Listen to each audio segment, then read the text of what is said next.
অনেক মানুষের মধ্যে একটা ভুল ধারণা আছে যে ইসলাম একটি নতুন ধর্ম, যে ধর্ম এই পৃথিবীর বুকে এসেছে 1400 বছর ধরে। আর নবী মুহাম্মদ সাল্লাল্লাহু আলাইহি ওয়াসাল্লাম তিনি হলেন এ ধর্মের প্রতিষ্ঠাতা। সত্যি বলতেই ইসলাম এসেছে এই পৃথিবীর প্রথম লগ্নে, যখন এই পৃথিবীতে প্রথম মানুষ হেঁটে বেড়াতেন। আর নবী মুহাম্মদ সাল্লাল্লাহু আলাইহি ওয়াসাল্লাম তিনি এ ধর্মের প্রতিষ্ঠাতা নন, তবে তিনি হলেন সর্বশেষ এবং চূড়ান্ত নবী আল্লাহ সুবহানাহু ওয়া তাআলার। পবিত্র কোরআনে সূরা ফাতিরের 24 নম্বর আয়াতে উল্লেখ করা হয়েছে, এমন কোন সম্প্রদায় বা গোত্র নেই যেখানে আমি সতর্ককারী প্রেরণ করিনি। পবিত্র কোরআনে সূরা রদের 7 নম্বর আয়াতে উল্লেখ করা হয়েছে, প্রত্যেক সম্প্রদায় আমি পথপ্রদর্শক পাঠিয়েছি। পবিত্র কোরআনে 25 জনের নাম উল্লেখ করা হয়েছে, যেমন ধরুন আদম, নূহ, ইব্রাহিম, মুসা, মুহাম্মদ সাল্লাল্লাহু আলাইহি ওয়াসাল্লাম। আল্লাহ সবাইকে শান্তিতে রাখুক। তবে আমাদের নবীজি বলেছেন, এই হাদিসটা আছে মিশকাত আল মাসাবিতে 3 নম্বর খণ্ড হাদিস নম্বর 5737। নবীজি বলেছেন, এই পৃথিবীতে 1,24,000 নবী রাসূল পাঠিয়েছেন। নাম ধরে পবিত্র কোরআনে 25 জনের কথা বলা হয়েছে।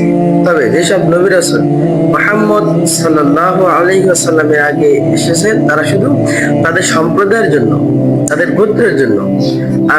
আর নবী মুহাম্মদ সাল্লাল্লাহু আলাইহি ওয়াসাল্লাম তাকে শুধু মুসলিম বা আরবদের জন্য পাঠানো হয় নাই, পাঠানো হয়েছে পুরো মানব জাতির জন্য। পবিত্র কোরআন বলছে, মা কানা মুহাম্মাদুন আবা আহাদিন মির রিজালিকুম ওয়ালাকিন রাসূলুল্লাহ ওয়া খাতামান নাবিয়্যিন ওয়া কানা আল্লাহু বিকুল্লি শাইইন আলিমা। মুহাম্মদ সাল্লাল্লাহু আলাইহি ওয়াসাল্লাম তিনি তোমাদের মতো কোনো পুরুষের পিতা নন, তিনি হলেন আল্লাহ সুবহানাহু ওয়া তাআলার প্রেরিত শেষ রাসূল। নিশ্চয়ই আল্লাহ তাআলা সব বিষয় জানেন। যেহেতু মুহাম্মদ সাল্লাল্লাহু আলাইহি ওয়াসাল্লাম সর্বশেষ এবং চূড়ান্ত নবী, তাকে শুধু মুসলিম বা আরবদের জন্য পাঠানো হয়নি। পবিত্র কোরআনে সূরা আম্বিয়া 107 নম্বর আয়াতে উল্লেখ করা হয়েছে, ওমা আরসালনাকা ইল্লা রাহমাতাল লিল আলামিন।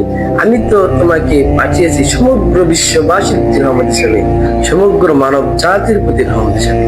পবিত্র কোরআন আর বলছে সূরা সাবার 28 নম্বর আয়াতে উল্লেখ করা হয়েছে, ওমা আরসালনাকা ইল্লা কাফাতাল লিন-নাস বাশীরাও ওয়া নাযীরা।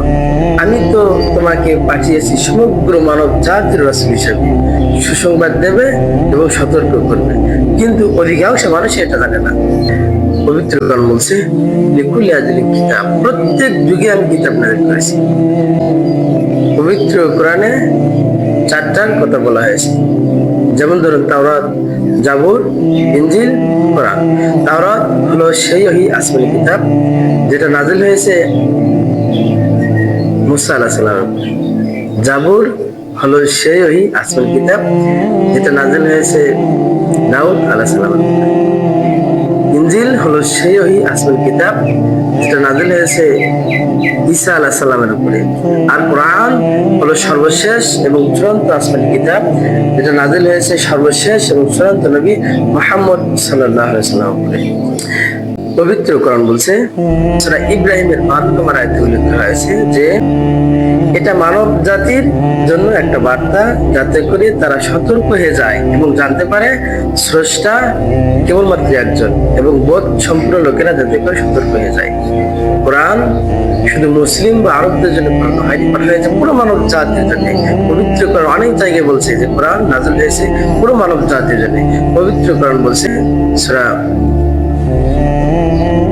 বাকারার 185 নম্বর আয়াতে উল্লেখ করা হয়েছে যে রমজান হলো সেই মাস যে মাসে পবিত্র কোরআন নাযিল করা হয়েছে মানব জাতির দিশারি হিসাবে, সত্য এবং মিথ্যার মধ্যে পার্থক্য করে দেবে।